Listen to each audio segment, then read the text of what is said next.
일단 지난 12월 달부터 투쟁을 좀 진행해서 어쨌든 올 3월 달에 그 모회사, 자회사, 모회사는 한국중부발전, 그다음에 자회사는 한국중부발전 서비스, 그다음에 저희 노동조합하고 세 가지 안을 놓고 잠정 합의가 됐습니다.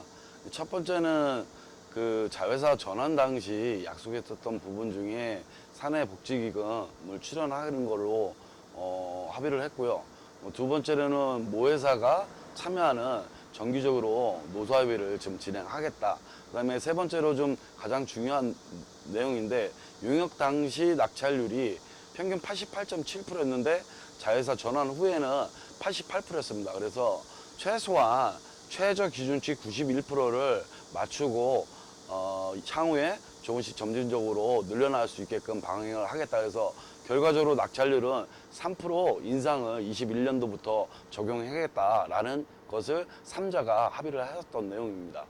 합의 이후에 사실은 또 다른 투쟁을 좀 할 수밖에 없었던 거고, 그 합의 내용 중에 첫 번째 그 노사협의 관련해서는 저희가 두 차례나 요구를 했습니다. 합의를 했기 때문에 그것을 좀 이행해달라. 다만 그 당시 한국중부발전 사장이 공석인 상태였고, 그 다음에 새로운 사장이 오면 진행하겠다. 진행하기로 했는데 사장이 새로 와서는 업무 파악을 좀 하느냐고 좀 늦게 좀 했으면 좋겠다. 그 이후에도 지금까지도 지속적으로 요구를 하고 있는데 아직 답변을 좀 못 받은 상태고요. 낙찰률은 가장 기본적으로 낙찰률에 따른 설계가 있습니다. 그 설계에는 당연하게 현장에서 일하는 노동자들의 임금, 거기에 부대 시설, 물품, 그 다음에 일반 관리비까지 다 포함된 금액입니다. 그 금액을 가지고서 사실 자회사가 운영이 되는 건데, 기존에는 88%에서 3%를 인상시켰고, 그 금액이 1%당 평균 3억 정도 됩니다. 그러면 최대 9억까지도 상상해서 합의를 한 겁니다. 다만 이 9억으로 그 금액을 올렸으면은 올린 만큼 낙찰률 설계에 포함이 됐어야 되는데, 설계에는 그 9억이라는 3%에 해당되는 금액이 빠진 상태로 설계를 하고 마치 91%를 맞춘 것처럼 편법으로, 속된 말로 표현하자면은 숫자 노름으로써 낙찰률을 적용받은 거기 때문에 지난 그 겨울 투쟁한 결과가 사실상 모회사의 꼼수에 또다시 당할 수밖에 없는 상황이 발생돼서 또다시 투쟁을 벌일 수밖에 없는 상황이 되었습니다. 당연하게 법적 효력은 없습니다. 공공기관이 그 자회사하고 어쨌든 계약을 맺는 관계에 있어서 사전에 그 계약 조건들을 자회사랑 맺는 거지 노동자들하고 맺는 건 아닙니다.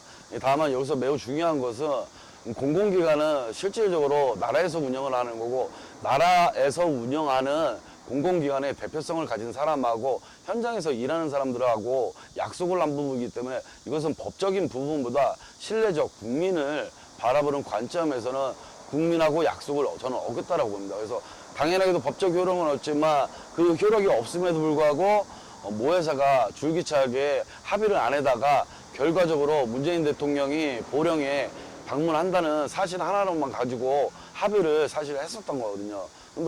그럼 여기서 가장 중요한 것은 법적 효력보다는 실제로 합의된 내용을 얼마만큼 준수할 수 있게끔 노력을 하냐, 이게 저는 제일 중요한데, 그 어떤 노력도 전혀 없이 기존에 있었던 것을 유지만 할 수 있는 상황을 만드는 결과적으로 꼼수였다고 저는 생각합니다. 2017년 대통령이 문재인 정부가 720 가이드라인 공공부문 비정규직 제로화 선언 이후에 여기도 공기업이고 그 정부의 정부의 정책에 맞춰서 시행을 진행했었던 거고, 그 핵심은 다른 게 없습니다. 공공기관 비정규직 노동자들을 정규직화하겠다. 그것을 이행했다라고 하면은 당연하게 한국중부발전도 우리가 자회사 노동자가 아니라 정규직이랑 다름이 없다. 처음에 자회사를 전환할 때도 그런 구두적 약속을 했기 때문에 이 말은 즉 문재인 정부, 그 다음에 한국 중부 발전이 약속을 저는 어겼다라고 생각하는 겁니다. 일단 첫 번째로 저희가 지난 겨울부터 현재까지 뭐 중간에 자회사랑 교섭을 통해서 교섭이 좀 잘 원활하게 이루어지지 않은 것은 결과적으로 낙찰률이 잘못돼서 자회사도 할 수 있는 여력들이 없기 때문에 교섭이 중단된 거고, 다시 길거리로 나올 수밖에 없는 상황 속에서 저희가 할 수 있는 것은 단 한 가지입니다. 지금 문재인 정부가 발표한 아니 시행한 공공부문 비정규직 제로와 이 정책은 완전히 실패했다. 그래서 이 정책을 원상태로 되돌릴 수 있는 방안을 찾기 위해서는 중부발전 앞에서 천막을 긴 시간 동안 친다고 저는 이것이 해결된다고 보지 않습니다.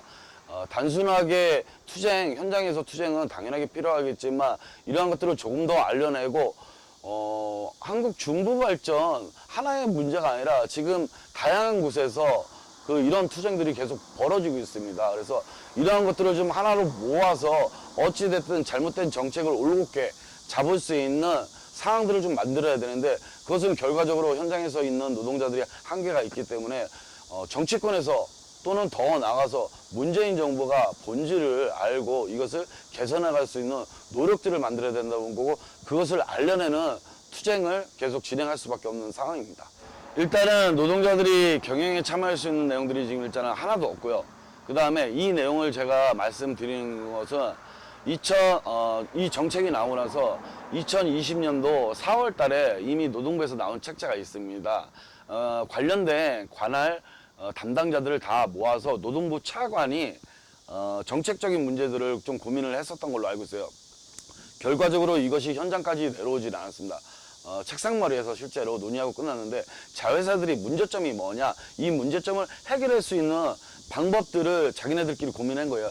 그 속에는 노동자들이 노동이사회로 참여를 해서 실제로 올곧게 자회사로 전환되면서 이것을 제대로 좀 이어갈 수 있게끔, 노동자의 권익을 좀 찾고 주장할 수 있게끔 참여를 보장하는 내용들이 있습니다. 근데 이게 또 강제성이 아니라 권유사항이고, 이 권유사항을 받아서 올곧게 공공기관이 하는 곳이 단 한 곳도 없습니다. 그것이 핵심입니다. 일단은 중부발전 서비스 임원진들은 이사회 6명으로 구성되어 있습니다. 저는 가장 큰 문제 중에 뭐 다른 문제도 있지만 이것이 가장 큰 문제라고 보기 때문에 이사회에서는 정년을 퇴직하거나 모회사에서 중부발전에서 근무를 하고 정년 퇴직을 하거나 또는 정년이 도래한 사람들이 대부분이 아니라 지금 3대째 그 자회사 사장을 맡고 있습니다. 이 사장이 한 명이고 나머지 5명은 총 6명 중에 나머지 5명은 현재 중부발전에서 근무를 하는 예를 들자면 관리부장이 됐든 노무 담당이 됐든 감사 부장이 됐든 총 5명이 모회사 간부진들이 자회사의 이사회로 구성되어 있습니다. 이 이사회 6명이 자회사를 운영하는 방식인데 이것이 어떻게 제대로 자회사를 독립적으로 병행할 수 있겠습니까? 그래서 서두에 말씀드린 것처럼 이거로 인한 피해가 아까 말씀드렸던 낙찰률을 따내면은 실제로 100%를 따내도 설계 자체가 100%가 안 되면은 올곧게 자회사 운영이 불가능합니다. 지금 저희 같은 경우는 특수경비, 시설, 환경 노동자들입니다.